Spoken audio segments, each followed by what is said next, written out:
Hello guys, it's me, Bunny Rabbit Lives, guys. I hope y'all can see this. Honestly, oh, y'all know what I forgot. Hold on. Dang it. How do I? Hold on.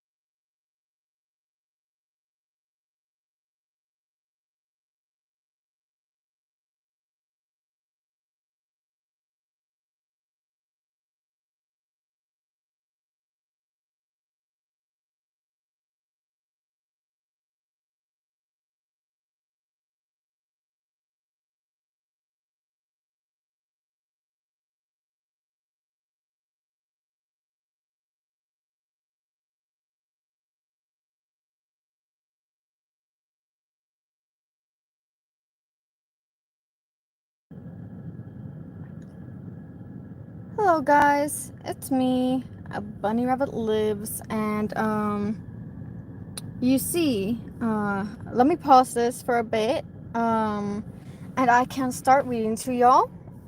Um, right now I'm streaming outside, so if y'all hear anything, I am not sick, guys. I screamed a lot at work today. So, yeah, my throat is kind of cooked a little bit. I am going to pause this for a bit so I can be able to read y'all's messages to me, and hopefully I can, entertain y'all a bit. Okay. Alright guys, so give me a few seconds and I will see if I can like turn on data or something like that and be able to read y'all's messages. So yeah, that's right. Also, it's gonna be night, so because I'm outside in my car, so if y'all hear any like cars or anything like that, any people, it is the outside. I am inside my car, so yeah. So, like I said, give me a few seconds and I will be right back. Yes, guys. Hello. Please let me know. See, that's what I told y'all. Okay, guys. I will be right back. Give me a few seconds, okay?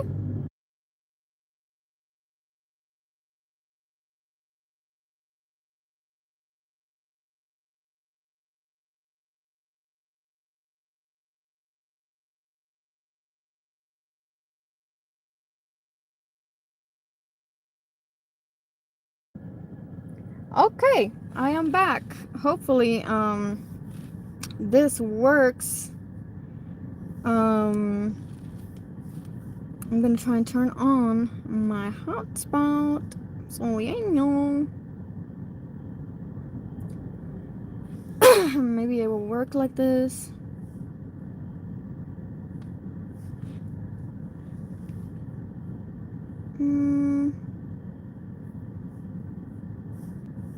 Because I really want to see y'all's messages. I don't want to, like, not have y'all's messages and, like, then you know what I mean? Like, basically just right here, just struggling. You know what I'm saying? So,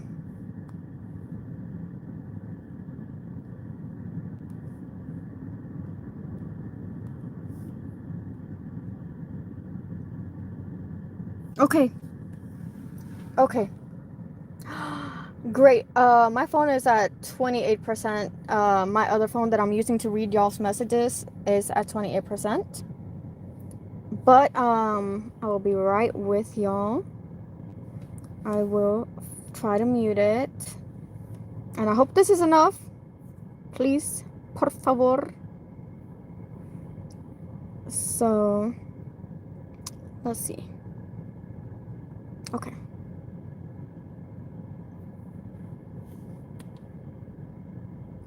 My mom named me Mr. Schmeagle Dibbles, Pimples Puppies, because I failed my first grade final exam. at 12:56 a.m. and oh wow, buddy, that's rough. Guys, I have returned. Hello. We have started with a few difficulties, but I will be reading Don't Let the Forest In by C.D. Drews. I don't know where I'm gonna put my phone so y'all can see my face, but yes. Hopefully y'all can see. No, y'all cannot, because my wheel is hiding my face. So okay, y'all can see me. Hello, Nikita Shadow, how are you doing? Hello, Plain Crazy Enthusiasts. How are y'all? I am doing great. I am looking at my other phone trying to read y'all's messages. Hello, Julian El Tortas. How are y'all doing? I have been missing for a long time, guys. I used to stream all the time. I just like, well, not all the time, like maybe like 3 days of the week, and then I would post shorts and stuff. I've just been super busy with work and stuff. How have y'all been doing? Have y'all been doing good? I think I'm gonna put my phone right here to read y'all's messages. Hopefully, what is this? Take me back, country road, to my home I used to know. I don't know where to put my phone so I can read y'all's messages. I think I'm gonna leave it right there. Anyways, guys, like I said, I just popped on here to read to y'all while actually I'm starting to move soon, so I might be able to stream games for y'all like I used to, and that's good. Okay, guys, because that's gonna be so much better for me. I'm still planning videos to make for y'all, and with that being said, I will try to start reading now. Okay, my phone was at like I am not listening today. No ma'am, no sir. But yes, that's me. Bunny Rabbit lives. Hey yo, what's up? Guess who's back? Back again. Alright, let's get this show on the road, guys. We have content warning, guys. Blood/gore, body horror, panic attacks, grief, eating disorder, bullying, and self-harm in this book. So if y'all don't want that on there, I'm just letting y'all know it might get rough up in here. Yes. Hello, Nunu. How are you doing? It's kind of like a creature feature book. I'm doing good. Oh yeah, long time no see. Long time no see. Yeah, I have to actually, because since I'm using my phone, I actually probably won't be able to read y'all's messages for a while on my other phone, because I am at 24%. I should have charged it really, but that is on me. You know what I'm saying? Like, I should have been ready. You are enjoying your works and gaming with your Switch. Nice. Yes, I love my job, but like honestly, all these kids, guys, they're hiring these kids, and it's rough out here. That's all I gotta say. But yeah, let me see if I can adjust the angle. Oh, yes, hello guys. Oh, allow me to fix my position. Yeah. How have y'all been doing? Y'all been doing good? I'm trying to read y'all's messages, but I have to keep like dodging my phone so I can look back there at y'all. Yes, yes, exactly. Thank you. Yes, I'm trying my best to stay healthy. It's gonna get dark out here, so I might have to turn on my light in my car to be able to read this to y'all. But I'm gonna read the first chapter of this book, and if y'all like it, let me know by giving it a like. And if y'all don't, sorry. We might have to like just chat from now on, honestly. For now, I'm gonna start, okay guys? Hello, Joshua John. How are you doing? Oh, all right. I'm glad you have your free day. My free day isn't for like 2 more days, so yeah. Okay. I have a lot to like chat about too. When I finish reading the chapter, guys. So if y'all want to like chat some more after this, let me know. But yes, let's get this started. It hadn't hurt the day he had cut out his own heart. Andrew had written about it later in spidery lines from a sharp pen. A story about a boy who took a knife to his chest and carved it himself open, showing ribs like mossy tree roots, his heart a bruised and wretched thing beneath. No one would want to hear no one would want a heart like this, but he'd still cut it out and give it away. Being left aching and hollow was a familiar feeling, a comfortable pain. Andrew had always been an empty boy. It was easier to tell a story than say how he felt. So he'd ripped the page from his notebook and slipped it into Thomas' back pocket the day school let out for the summer. Then Andrew had dissolved into his father's car, and Thomas had been swallowed by the bus. And that had been it. They would be severed until Wickwood Academy opened again. It didn't matter if Thomas read the truth in the story or not, while he alone owned Andrew's heart. The thrill of the confession had been terrible and beautiful, and retractable. Just in case. There were words for people like Andrew Perrault. These names, guys. Desperate, maybe. Awkward fit too. Coward stung. But it wasn't a lie. Andrew was probably the only person who didn't crave summer or holidays, but he felt better at school, solid and more real. He'd boarded at Wickwood since he was 12, and the ivy-smothered walls, the old stone manors, even the rose gardens and forests cloaking the campus, all felt like home. He left everything here. His books, his memories, his school things. He left Thomas Rye here too. Andrew was hungry for it. Take him away and he starved. But summer had ended, and that feeling of wholeness hadn't yet filled his chest as his father drove him back to Wickwood. All he could think about was how this was their final year.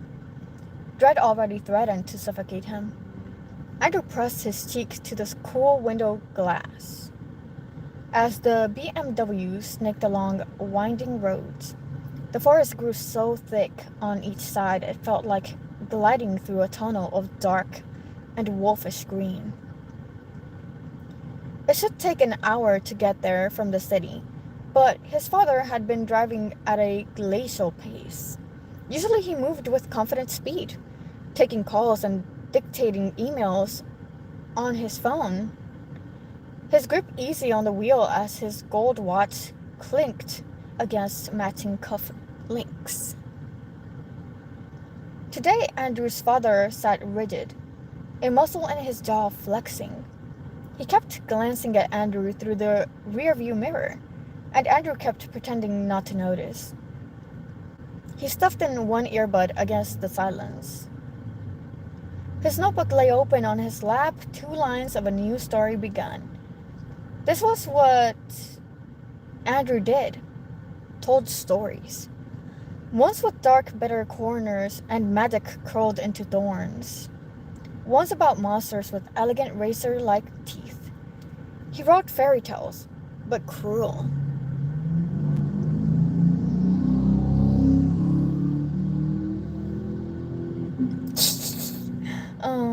Anyways, Thomas loved them. Once upon a time there lived a prince who wore a crown of rowan to protect him from the wound. But a sweet willow maiden asked him to take it off in return for a kiss. After the kiss, she cut out his eyes. "They're the best," Thomas said. "They make me want to draw." Did they mean anything? Andrew had given a small shrug, but a fever lit beneath his skin at the praise. They're just meant to hurt. Like a paper cut. A tiny sting that meant nothing more than I'm alive, I'm alive, I'm alive. Thomas was the only one who understood the stories. Andrew's father didn't. Even Dove didn't, which felt like a betrayal since they were twins. She sat in the front passenger seat of the BMW, her arms folded and her posture stiff. She was locked in a frosty war of silence with her father. Over what? Andrew had no idea. But they wouldn't even acknowledge each other. They looked like twins, Andrew and Dove. Pale skin, honey gold hair, brown eyes, and not much height difference between them. But Dove was a statue of glittering ice, beautiful and dangerous and impossible to reshape, while Andrew was more like a collection of skeleton leaves, fragile and crumbling. Dove was the one everyone saw, and Andrew was one they forgot. She wore the Wickwood uniform of white-collared shirt and tie, deep green blazer and a plaid skirt, not a single button or wisp of hair out of place. Dove had that graceful poise of someone expecting to stand before an auditorium and give a valedictorian speech, while cameras flashed, immortalizing her as an example of perfection.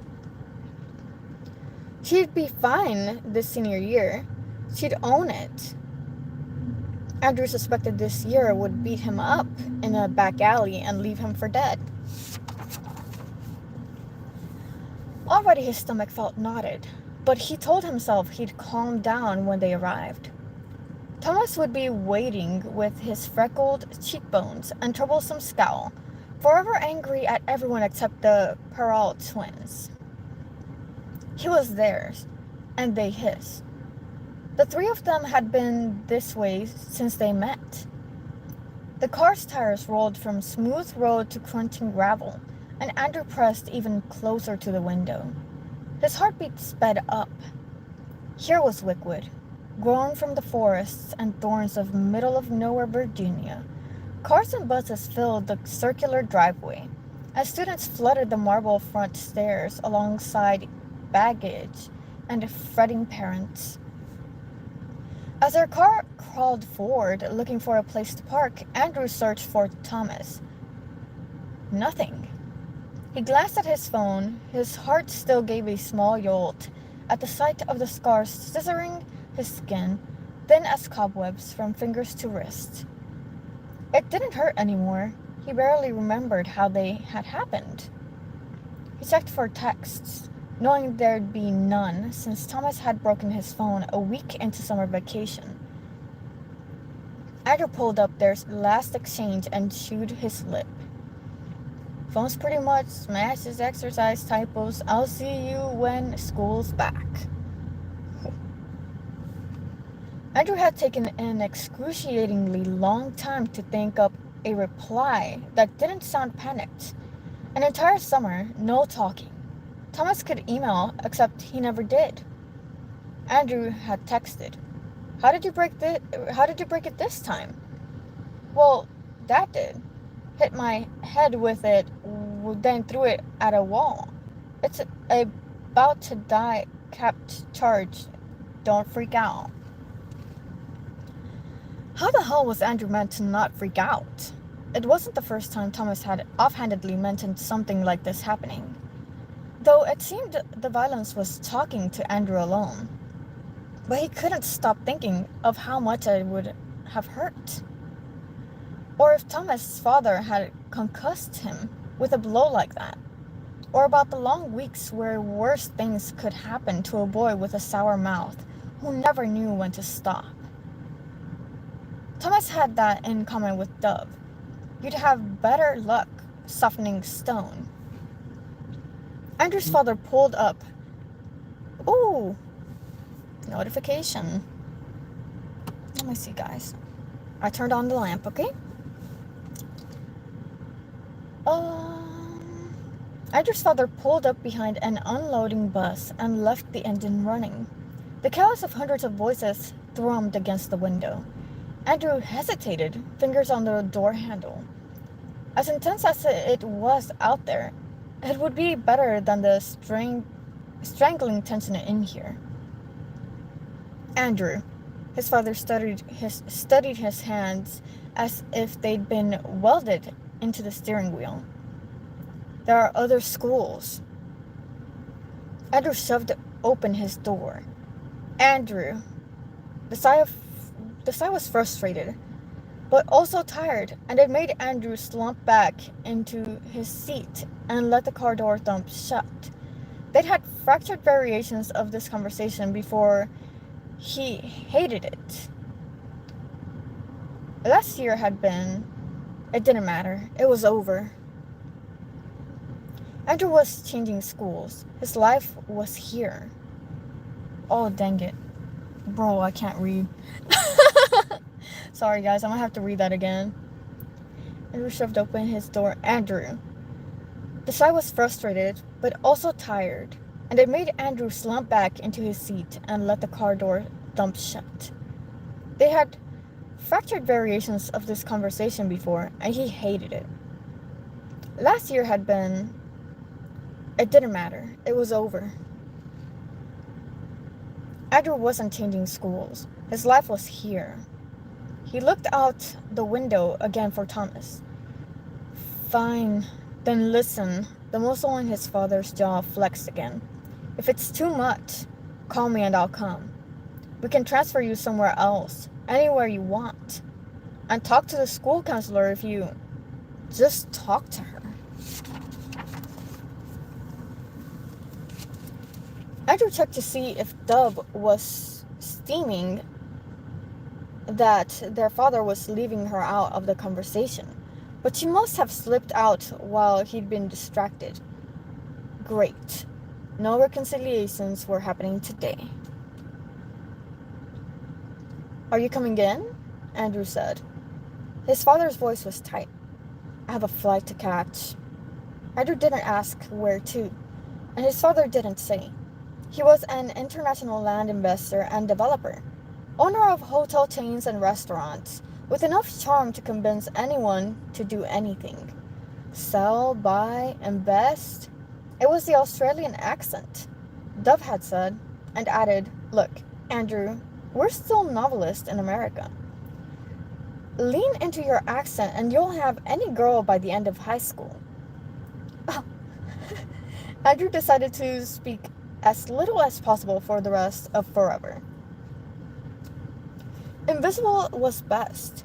It was easier to speak less and hide his softest parts, so he could fit between the shadows of the rich private school kids with their bored expressions and cat-like claws. They took down prey for fun and only left it alone once it knew to stay on its belly. He understood the rules. Just don't go into the forest, his father said. Andrew, promise me that at least. Okay, Andrew said, but he couldn't mean it since the forest was Thomas' favorite place. This time, when Andrew got out of the car, his father didn't stop him. Andrew set his suitcase on the footpath and propped his satchel against it. Dove hadn't waited. That hurt. He jammed his notebook into his suitcase and fought the zipper as his father's car pulled away. Good day, mate. It's getting dark, guys. Anyways. Then it was just Andrew alone, with sweaty hands and a firm pulse of anxiety in his stomach. By this point, Thomas should have seen him and descended. The three of them would usually crowd together on the steps, an instant hurricane as they caught up. Thomas would sling his arm around Andrew's neck, while he teased Dove for already starting to outline their plans for extracurriculars this year. Friends, best together. They were everything they needed from each other, and it was enough. It had been that way since they enrolled at Wickwood. Andrew repeated that a few times so it felt solid. But what if Thomas wasn't here? What if his grades hadn't secured his place, or if his parents had pulled him from Wickwood or murdered him? A scuffle from the stairs made Andrew turn. Eclipse, please leave me alone.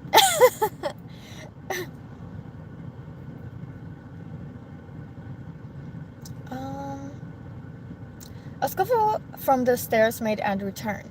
Everything was stone out here, boxed in by manicured lawns and late summer roses, and it carried the air of comfortable tradition.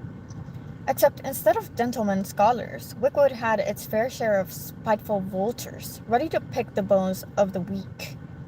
A pack of seniors messed around on the stairs, their backslaps and howls of greeting drowning everyone else out. But it was the smack of a hand against a book, the ensuing explosion of pages, and a vicious yell that caught Andrew's attention. Thomas stood with fists bunched, one hand gripping the railing like he meant to pound up the stairs.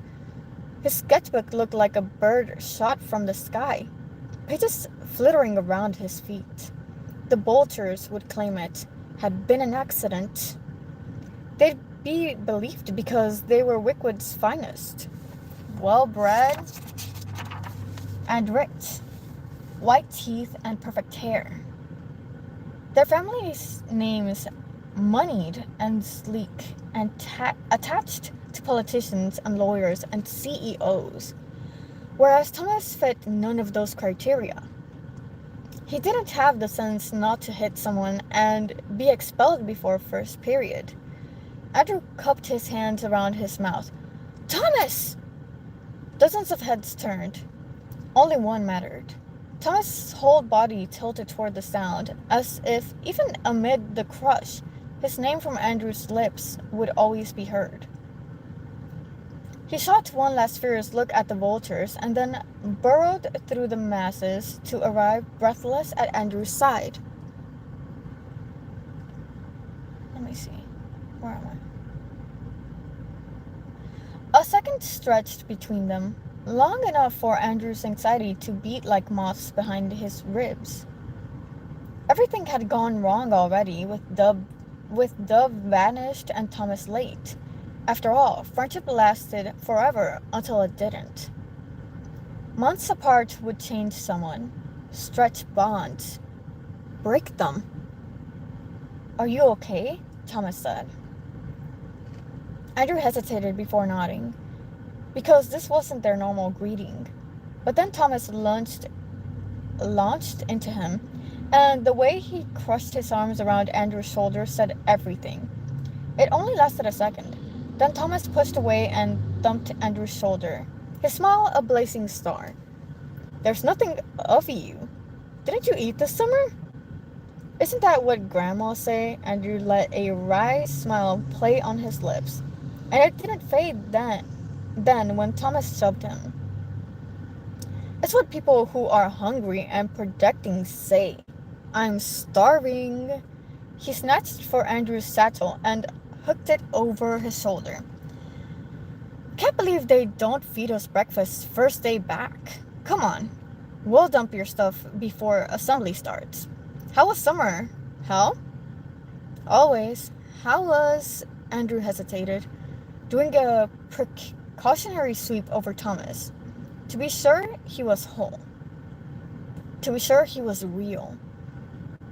Everything looked the same. Auburn hair and sharp jaw, and a face like someone had upturned a whole jar of freckles on him.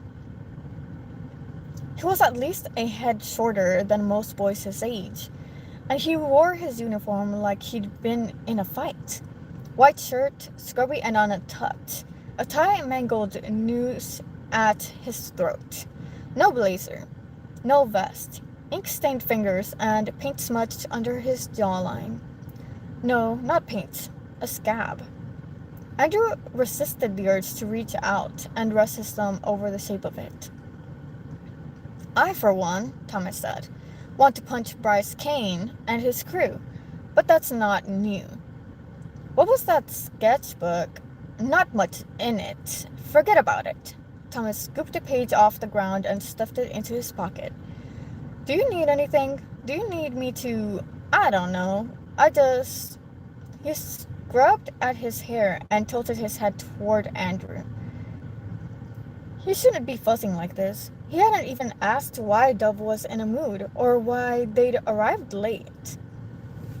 He hadn't even launched into a proper rant about Bryce Kane and his vultures, Thomas' personal nemesis, who he antagonized as much as he got picked on. Instead, he seemed jittery, as if he'd had too many coffees and couldn't quite keep eye contact. I'm okay, Andrew said, but he didn't add why wouldn't I be. After everything last year, Thomas winced, then shook himself a little. What about you? Andrew said. You survived? But your phone? Did your parents, Thomas stiffened, his whole body tucking into itself. He messed with one of his sleeves before jamming his hands into his pockets.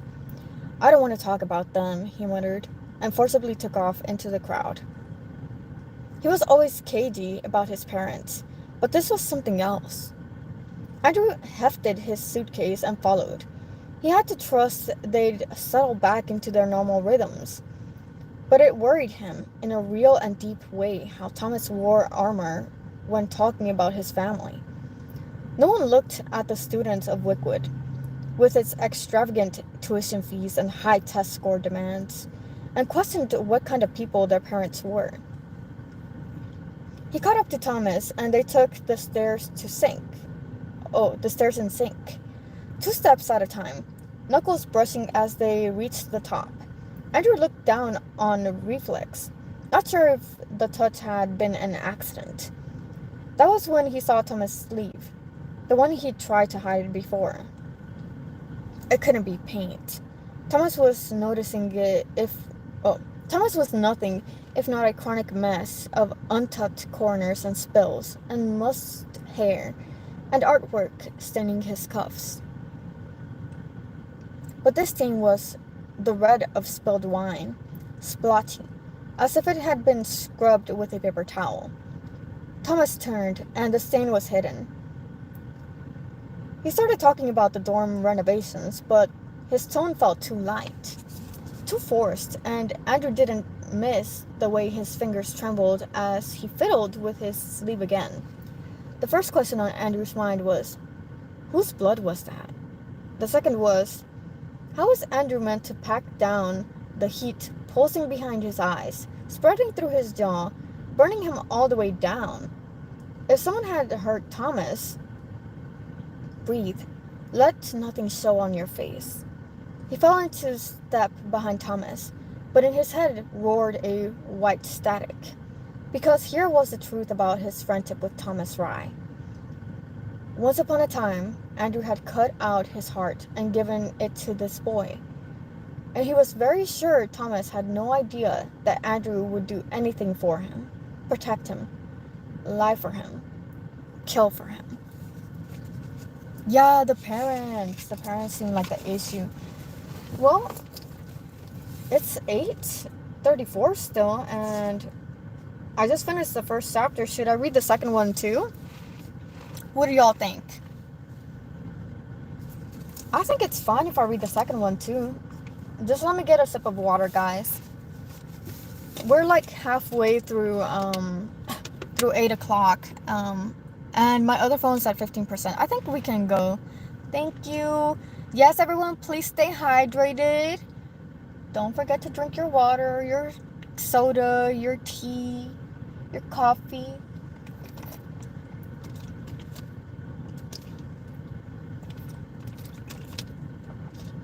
All right.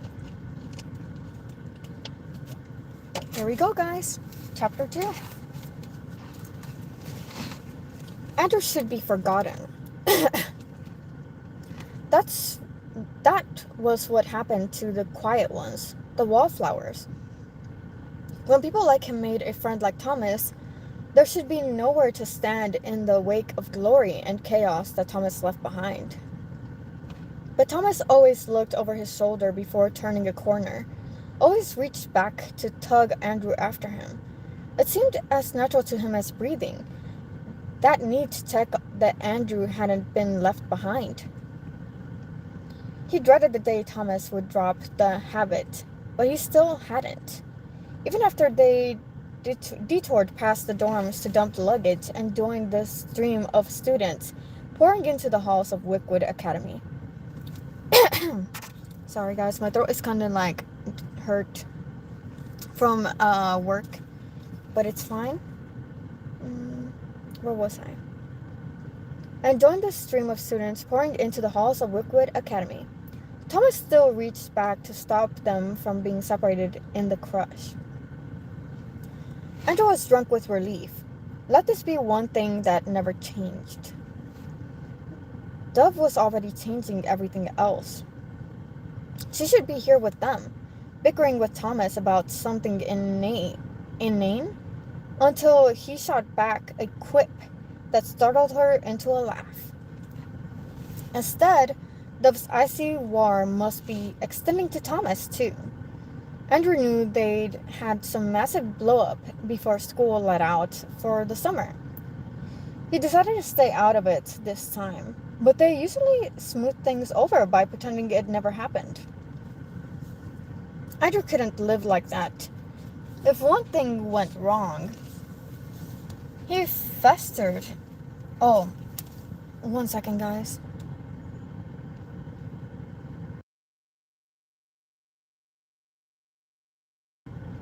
Okay.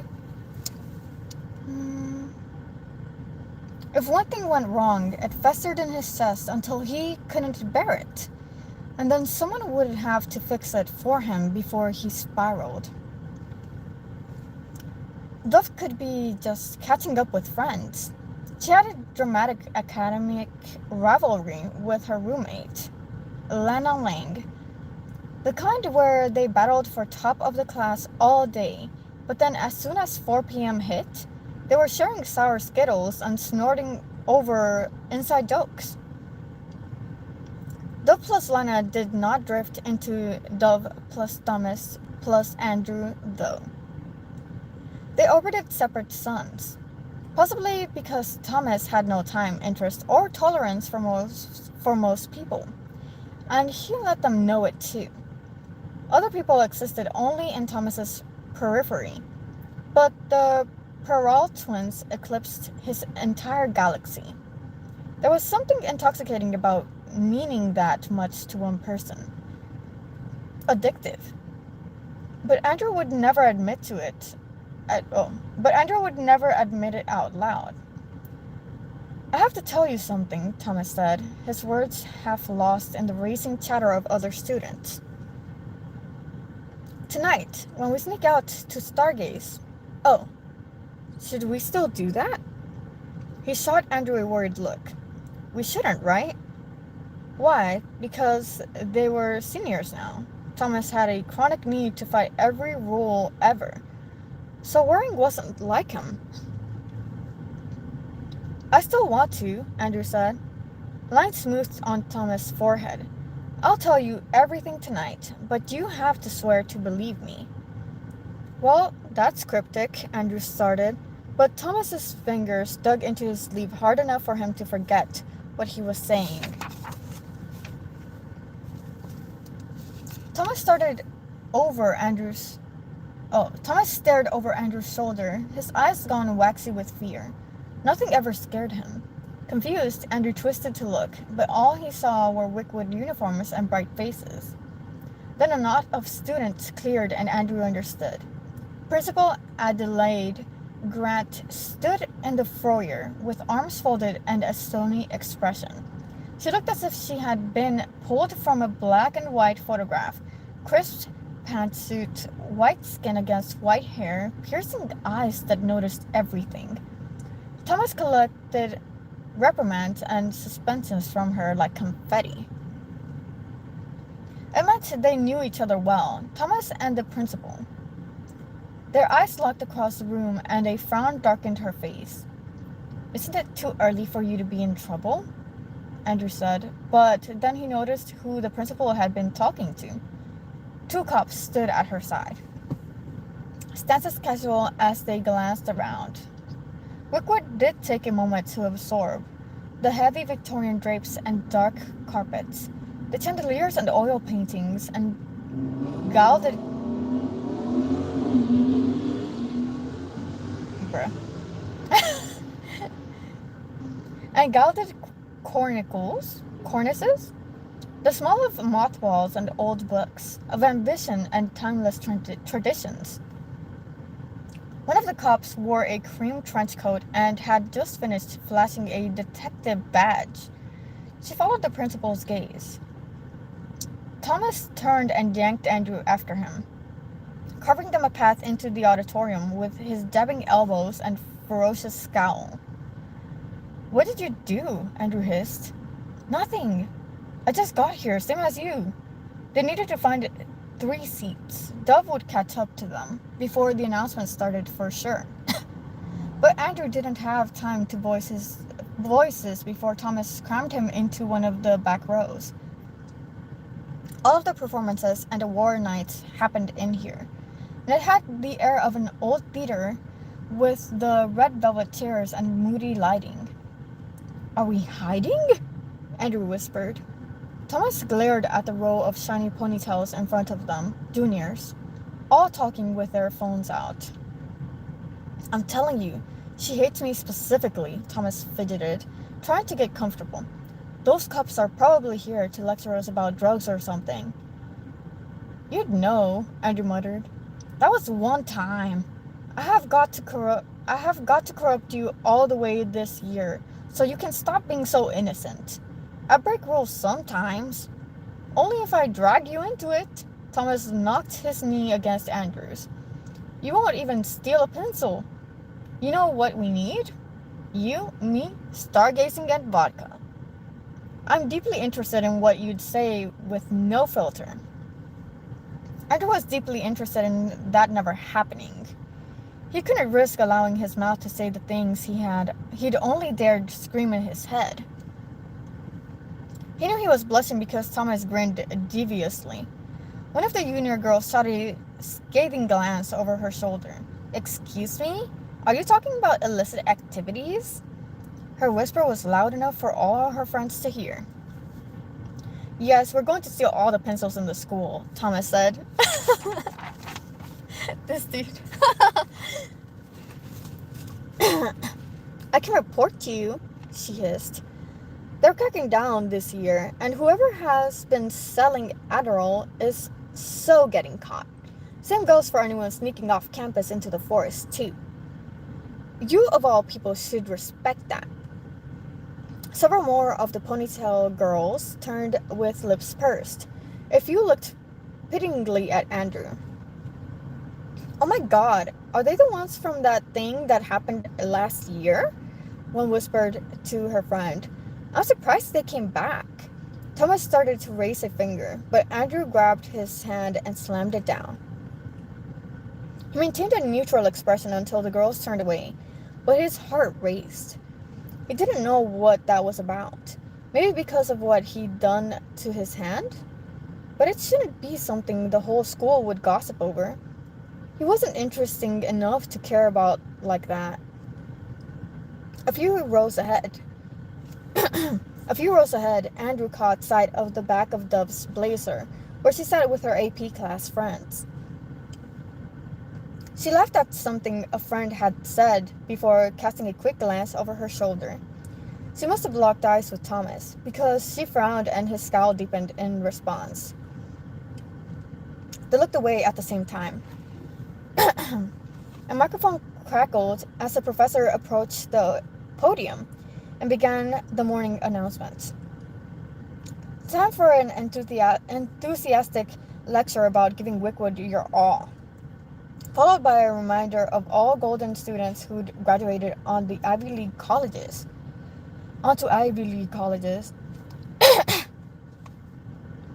Everyone here was Everyone here was handpicked for excellence. Time to achieve, time to thrive. Except the reality was most of these kids were here thanks to their parents' bank accounts. Dove had aced entrance exams on her own genius, but Andrew clung on by luck, and their father paying the steep tuition, with a little extra for donations when pressed. Thomas stood squarely in the middle. His parents were artists and wore wealth like disposable plastic, selling a piece worth hundreds of thousands one day and impulsively burning through the money the next. It meant Thomas went to an incredibly expensive school and yet wore his uniforms to threadbare rags before getting new ones. His grades slumped worse than Andrew's, but at least he had his art. Thomas was viciously talented. Andrew wrote cruelly beautiful fairy tales, and Thomas could illustrate them with a few slashes from a pen, with such macabre beauty. Even his teachers overlooked his endless attitude problems. Andrew tried to listen to the professor drone on, but all he could think about were those cops. It couldn't be about Thomas. It's just, no, it couldn't. Except one look at Thomas, and anyone could see his mouth was crammed full of thorns and lies. If Dove had sat with them, she'd have surgically removed all of Thomas's bullshit, oh, curse, and figured out the truth by now. Andrew kept his voice low. You and Dove fought before summer break, right? You never made up.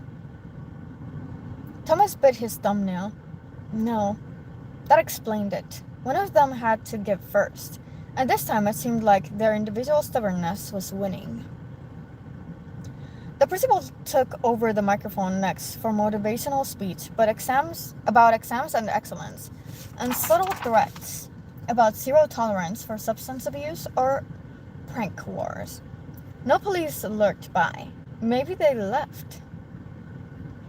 Andrew realized he was still pinning Thomas's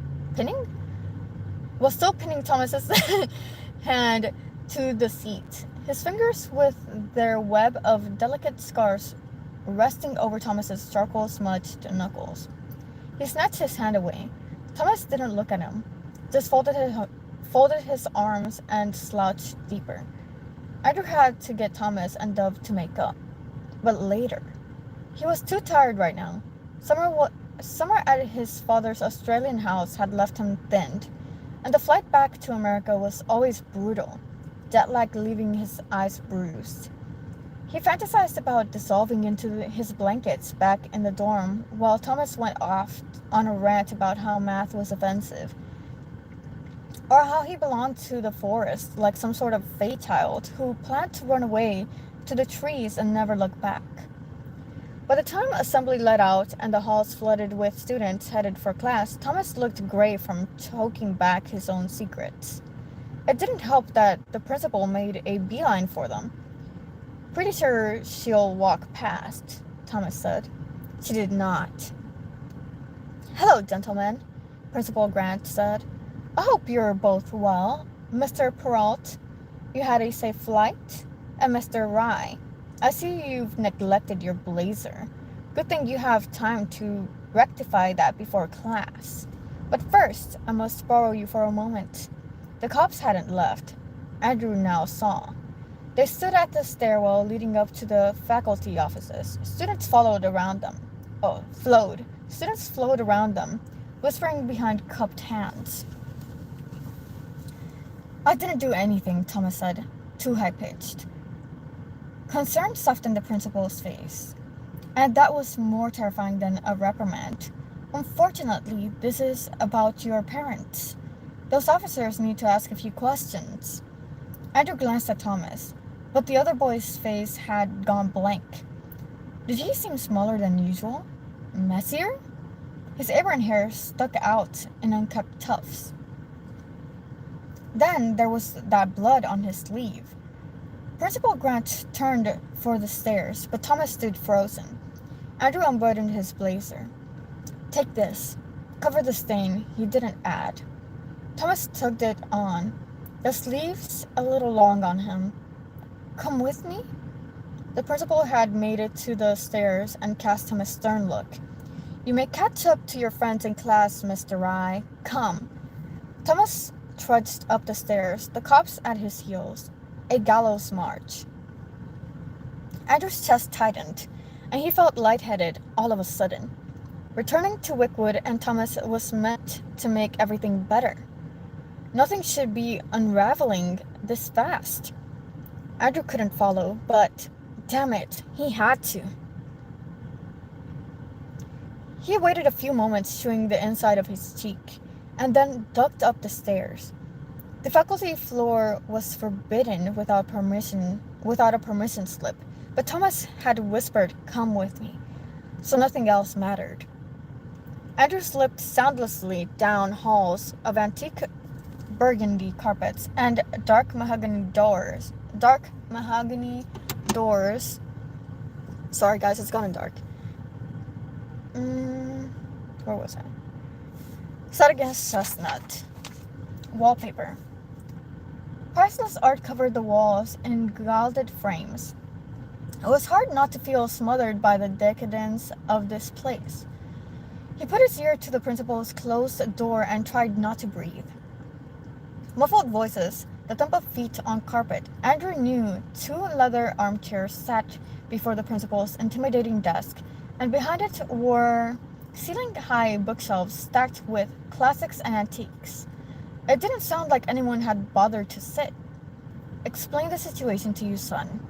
My name is Detective Stephanie Bell. Why don't you take a seat? I'm fine. That was Thomas, his fury tightly laced. First off, can you tell us when you arrived at school? Bell's voice sounded chill and efficient, a frost that would unapologetically burn anything new and green. No one asked "where were you" type questions for good reasons. Andrew's skin felt too tight. This morning, Thomas said, guarded. You live in the city? An hour's drive, isn't it? I took an early bus. Do you still have your ticket? Is it time-stamped? Officers, the principal had an odd edge in her voice. I was informed this would be a meeting to relay sensitive information, not an interrogation. Do I need to place a call to his guardians? Unfortunately, that's why we're here, miss. Dr. Grant. My apologies. This is following up on a concerning 911 call. Neighbors reported hearing loud noises coming from your home last night, Mr. Rye. Screams. Andrew forgot how to breathe. The moment didn't seem real. Kneeling bunched up next to a keyhole, listening to his best friend, his heart, be dissected. Nobody was home this morning, the detective went on. House was trashed. Looks like an animal tore through. And there's blood. Due to the volume of blood, we surmised it's not yours. So we're just wondering if you knew anything about that. Excuse me, footsteps sounded like the principal had marched out from behind her desk. Does Thomas need a lawyer present? What exactly are you implying? Not implying anything, ma'am. We are merely trying to get a hold of the boy's parents, but no one is answering calls. Did they say they were going out of town, Thomas? Silence. It lasted a bit too long before Thomas mumbled, I don't know, maybe. It was quite a lot of blood. Did you inquire at local hospitals? The principal said. Of course, ma'am. So, Thomas, was there a fight last night? Or a party, maybe? Anything get a bit rough? No, Thomas bit out the word like he wanted it to eviscerate the detective. I don't know anything. I'd already left. Bell's voice sharpened. But you said you only left this morning. Yes, really early. It was still dark. That's what I meant. All right, no need to get agitated. We're sure you're worried about your parents. Thomas didn't sound worried. That was the first thing Andrew had noticed. But maybe he could read Thomas too well. He imagined Thomas's body language right now, taut and defensive, fingers picking at his bottom lip or a loose thread, or at the bloody sleeve hidden under the burrowed blazer. I'm sure your folks are fine, but we'll have the blood tested and continue trying to locate them. Dr. Grant, would you reach out to his emergency contact and alert them of the situation? The voices continued for a minute as information was exchanged, and then the doorknob turned. Andrew's brain caught up a bit too late as the office door started opening. Then he remembered to run. He made it to the top of the stairs before realizing flinging himself down would look even more guilty. He was so bad at subterfuge. He pretended to stare at one of the vaguely impressionistic art pieces on the wall as the cops passed behind him. Did you think Kid is lying? The detective said it with finality, and I want to know why. Her eyes met Andrew's, and she immediately cut off.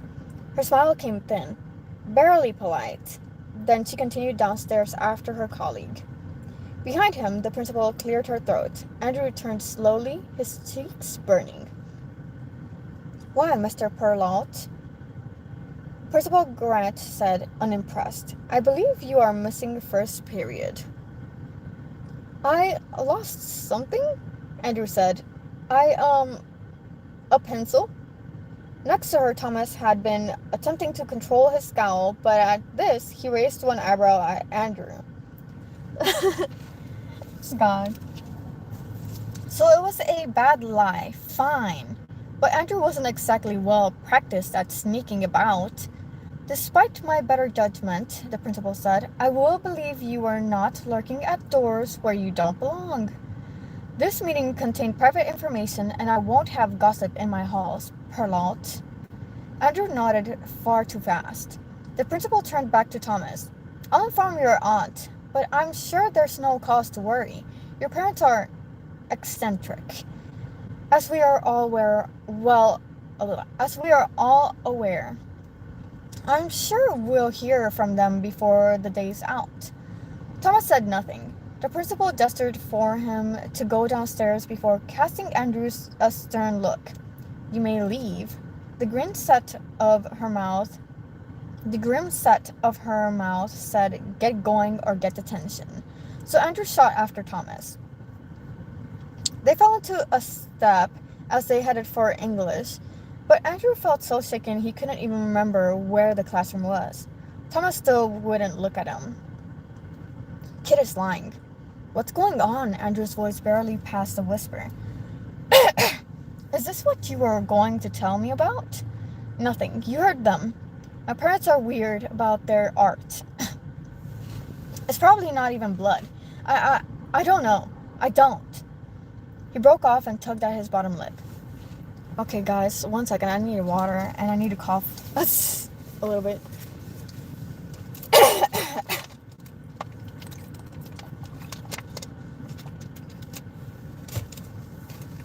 Alright, let's continue.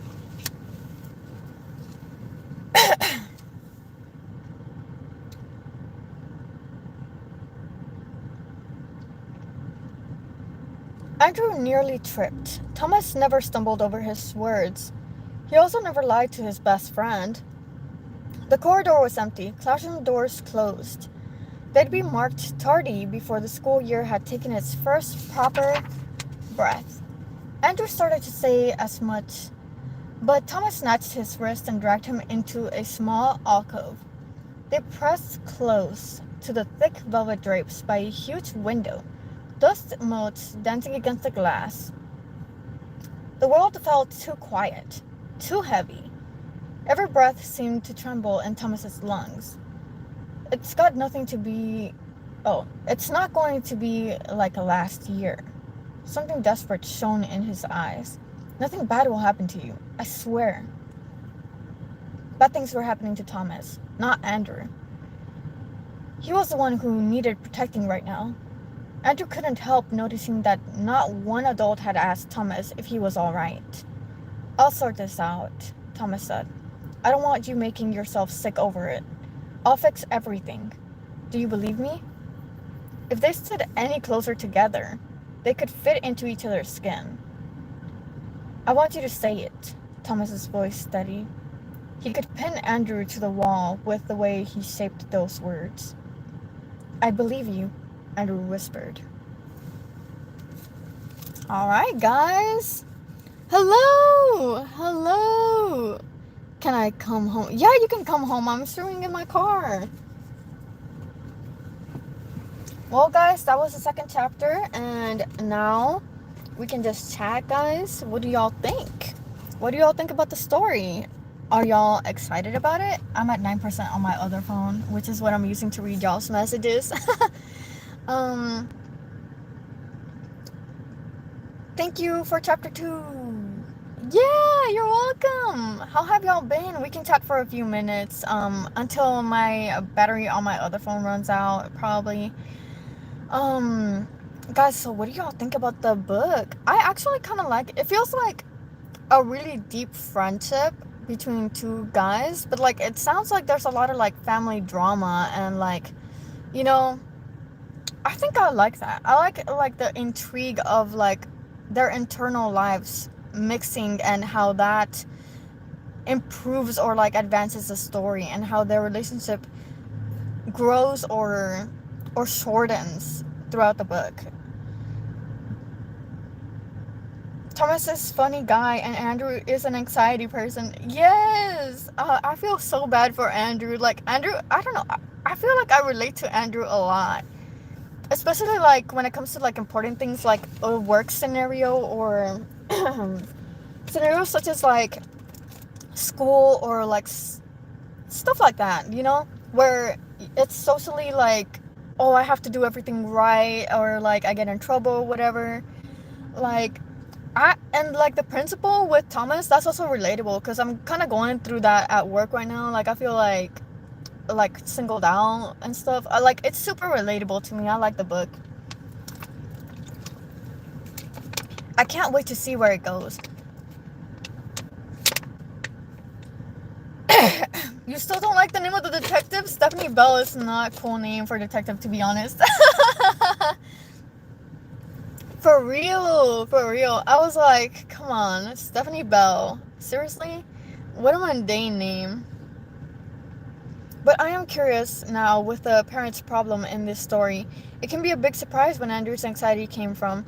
I think it's because Andrew, I don't know if you guys relate to this, but like with friendships with me at least, I try to bond very deeply. And when I do, like, I care very deeply about my friends, you know? So, like, if they're upset, I get upset. If they're, like, happy, I'm happy.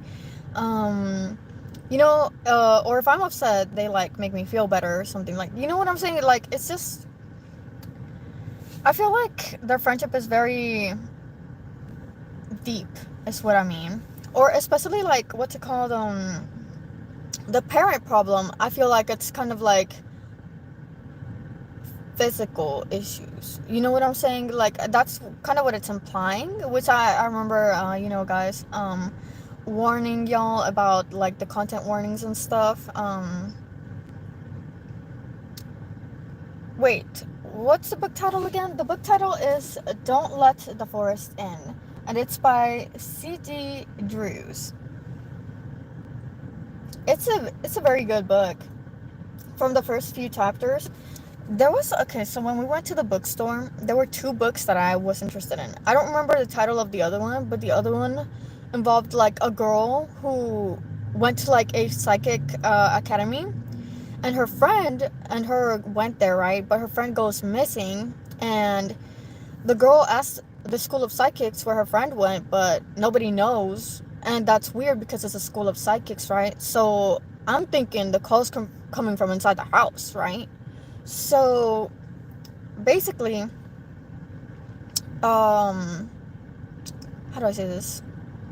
I think something happened in the psychic school to her friend, and the friend keeps having psychic visions of her friend running in terror, and she's trying to figure out what happened to her. Basically, that's the book. But this book is not about that. No, I don't relate, because in this world, I don't really have a best friend, only friends. Do you do you believe in the term best friends, or do you just like friend people and you make them all equal? I feel like it's hard for me to like separate friends from best friends or stuff like that. Yeah, it's called Don't Let the Forest In, and it's by C.G. Drews. Here, I'll type it in the chat. Mm,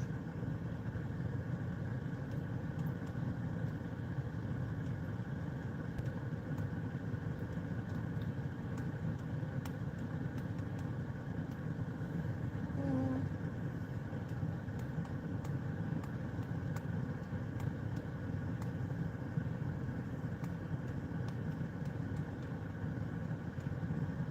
There you go.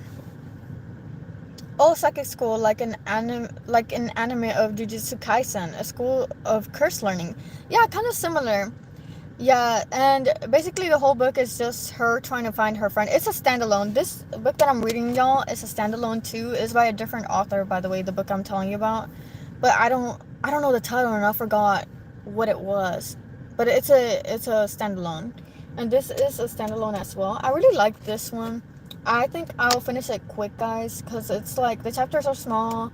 So I feel like this is very good for me, because it's very hard for me to finish books. First of all, if it's like a series, for example, I had this fantasy series book, like the first one, made by the guy who is I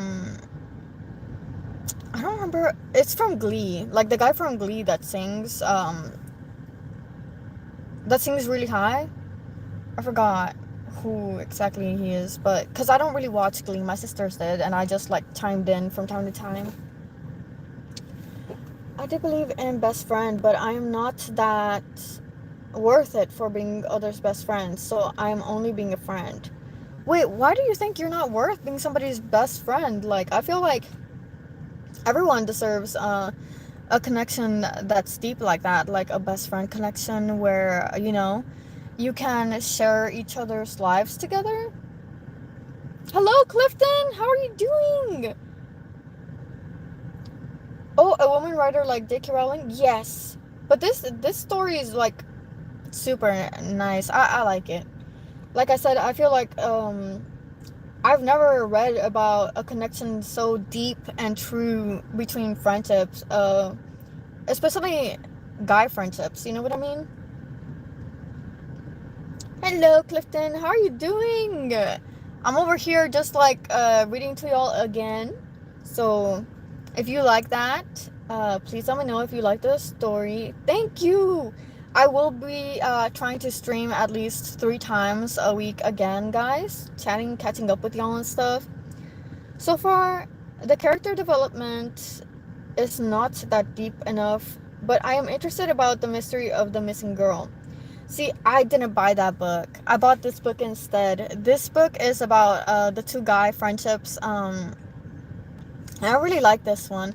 I might get the other one when I finish this one, but we'll see, guys.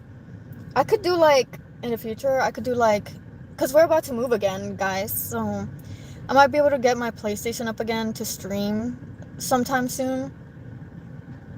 So I might do like a gaming stream and then like, or like 2 gaming streams and then like a reading stream if y'all like, and then like even make videos on the side like I've been doing recently. Well, I've been making videos, guys, but it's like very time consuming, which is why I can only pop a few at a time. Thank you, Clifton. I am not worth it because too many burden in my life. I will be sad for my best friend to be friends with me. No, you gotta be positive. Look, when you hit like a trouble, you don't give up on yourself. You gotta keep going. You know. I think you're great. You're like you talk a lot. You seem like you focus on work a lot. There's nothing wrong with that. There's nothing wrong with focusing on work. Just like take time for yourself, dude. Like be positive. I want y'all to live happy carefree lives, okay, guys? Be happy, work for yourselves to get yourselves in a good place, stay happy. We don't be like toxic positivity either, like feel bad when you have to just live life. Just don't listen to me. Just live life.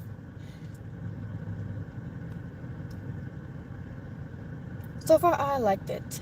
I slept a little while you were reading the story, around 5 minutes. My alarm just woke me up. Your alarm? Wait, are you supposed to be heading to work or like what's going on?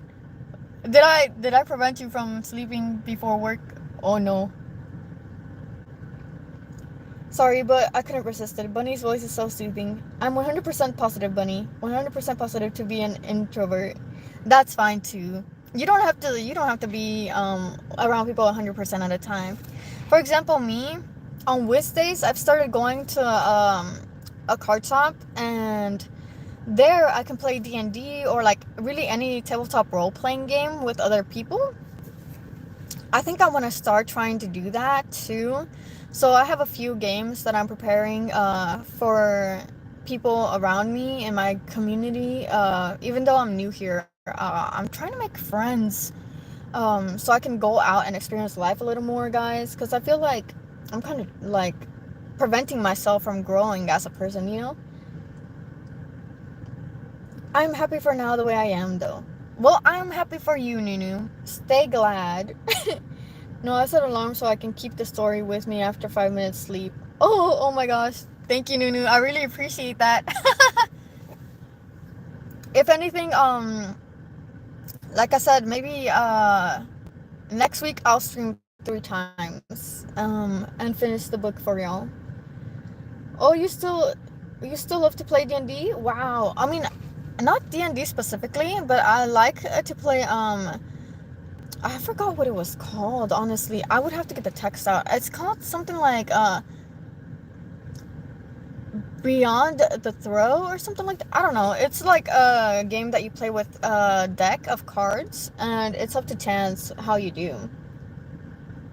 But I do like D&D a little bit. It's just I don't like the battle aspect of it. Like I don't like the combat heavy stuff. I never played D&D in my life though. D&D is Dungeons and Dragons, right? Yes. D&D is Dungeons and Dragons. Dungeons and Dragons, like I said, it's not for everybody. I find it fun when it has minimal fighting, but since it's a war simulation tabletop RPG, there's always gonna be a semblance of like fighting in it. I like games with like unique gimmicks. For example, I like dang, I forgot the name of it. But I like Call of Cthulhu. It's like a horror one where it's super easy to like die and stuff in it because you have to roll low to actually win. So you use 100 sided dice to get the lowest number to win. And also there is, what's it called? I really want to play Koriko a Magical Year. And that's like a journaling tabletop RPG. Isn't D&D has a weird shape of dice with many numbers? Yes. We have the D20, the D100, the D10, the D12, the D4. There's even a D3. There's so many dice. Actually, I can make a video showing y'all my dice collection. But it's so big, and I think I've lost some of them, honestly. But I can make a video showing y'all my dice collection, for sure. I just need better lighting for that. You know what I mean? I am a dice goblin. Yeah, there's a D2 too. That Radiant Sphere is my boyfriend. Wait a minute. Is it a traditional D&D or D&D video games? Are you talking about Baldur's Gate 3? It's kind of D&D inspired. It's not exactly D&D. I thought you were playing D&D with friends in cafe with D&D manager, narrator, and cool story. I have, actually. I have gone to somebody's place and played. I have also gone to the card shop and played with random people.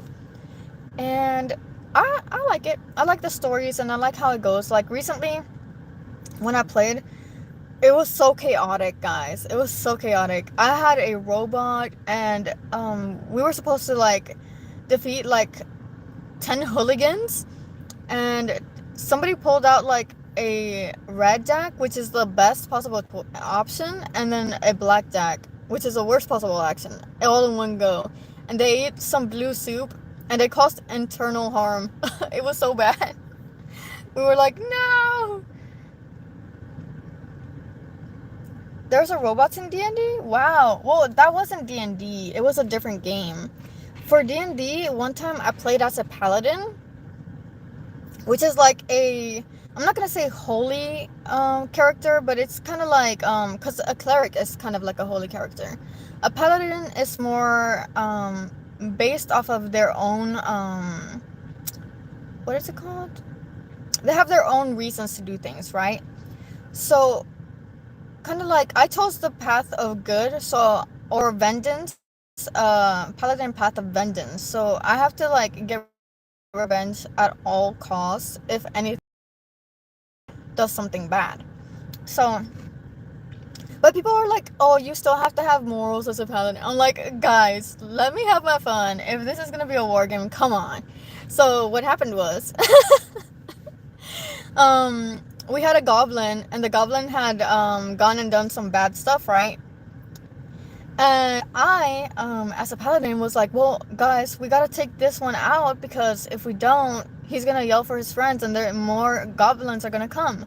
So what happened was, he fell, and goblins are like 2 feet tall, right? He's already like in a 2 feet tall little river, right? I say, guys, I'm gonna try to drown it. So like I try to drown it. I fail the roll, right? Okay, that failed, right? I try again. I failed. Well, I have to like, now I have to break his leg so he can't, for my friends to get out alive, right? So I go and do that, and they're like, oh my god, the poor goblin. I'm like, guys, I'm trying to help my team. I don't want y'all to get ambushed. But yeah, I went crazy. I thought only medieval knights and dragons and D&D. Well, actually, D&D, you can create it under any, like, you can create your own story, basically. You could be playing, like, D&D as a, like, suburban town, or, like, a foresty area, or even, like, a city, school. I've seen, like, many different stories. I'll if you comment, I'll look through my text, because I told my boyfriend the title of the game, and then I'll tell you the title of the game too. Paladin is knight, right? Or a mage. Paladin is a knight mage, like both. So like a paladin is a knight. Yes, they have very heavy armor, but they also have very heavy attack, which is what I wanted out of my character, because that's always what I pick in any video game, you know.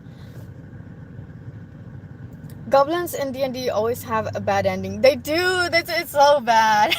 It's so bad. We also like in another game we had like a little goblin called I forgot what he was called actually, Garnock or something like that. I forgot. But he was like a sweet little goblin, and we like went and like showed him really bad stuff. Like he was like cowering under a bed while some illicit stuff was happening. Oh my god, it was so bad. I don't really like explicit stuff in my campaigns, so. Oh, break his leg, poor goblin. Yeah, it was all for my team, okay?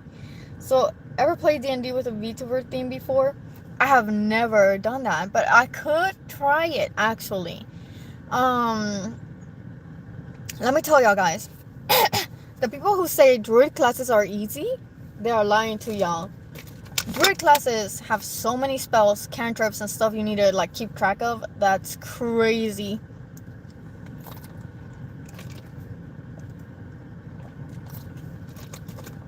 I would never play a druid again. I tried once and I was like, oh no, that's crazy. I'm selling that character. And just kidding. Oh, that is the reason why Dark Magician in Yu-Gi-Oh! Can be a paladin too. Oh, actually, when a paladin breaks their oath, oh yeah, that's the word. Paladins run on their own oath. So when a paladin breaks their oath, they become a oath breaker, which means everyone gets a debuff. I think it drops their like defense and it picks up your attack. But I don't think you can use like holy magic anymore after. Because besides a mage, he can be a knight with magic too cool. Drinking time? Hell yeah, you heard me. But yeah, guys, I'm at 3% on my phone now. So I will be having to end the stream now. It was very fun to chat. If y'all want to hear more about D&D, or if y'all want to know about my dice collection, which is ginormous, I can make a video showing y'all my dice, and I can also talk to y'all about more D&D stories that I've played through or remember. And I will tell you about that game that I was talking about. There's like so much to discover and do in any kind of role-playing game. For example, I have Animal Adventures, which runs on 5e, and also Old Gods of Appalachia, which runs on the Cypher system. And also I have Monster of the Week, which is like one-shot based, which I forgot what system it uses, but I'll explain more later. Anyways, I have to go because I'm at 3% and I won't be able to like read any more of y'all's messages soon. All right, I could do that. I could do a VOD collection video and then stream it for y'all, right? Oh, actually, I can't stream it because I don't have a PC. Dang it. I mean, I could make a video and then do a premiere so I can chat with y'all in the live chat as it like premieres, like I usually do, guys. Anyways, yes, y'all stay hydrated.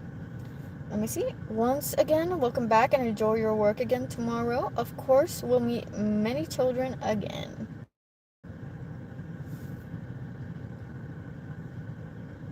I got confused about that last part. Where are the children? Bye for now. Let's see you again in the next premiere. It's a good idea too. Bye, bunny. Bye bye. Y'all stay hydrated. Have a good night. Bye.